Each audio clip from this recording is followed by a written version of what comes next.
আজকে আমরা দেখব যে দুইটা স্ট্রেট লাইনের ইকুয়েশন। এটা কি y equal mx plus c, এই mটা কি এখানে গ্রেডিয়েন্ট। সো একটা ইকুয়েশন আছে y equals 2x plus 9, another equation আছে y equals minus half x plus 5। So এই ইকুয়েশনটা 1, এই লাইনের ইকুয়েশনটা হচ্ছে 2। ইকুয়েশন 1 এর m1টা কত গ্রেডিয়েন্ট 2, এই যে x এর কোএফিসিয়েন্ট 2। আর ইকুয়েশন 2 গ্রেডিয়েন্টকে যদি m2 ধরি সেটার ভ্যালু কত মাইনাস হাফ, x এর কোএফিসিয়েন্ট হাফ, এটার গ্রেডিয়েন্ট মাইনাস হাফ। এখন যদি আমি m1 ইন্টু m2 করি তাহলে কি পাবো 2 ইন্টু মাইনাস হাফ ইকুয়ালস কত মাইনাস 1।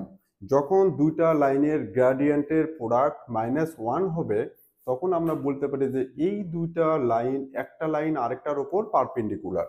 যেমন একটা লাইন যদি এমন হয় আরেকটা লাইন হবে এই রকম, মানে কি পারপেন্ডিকুলার হবে। তাহলে এটা যদি লাইন 1 হয় তাহলে এটা হবে লাইন 2।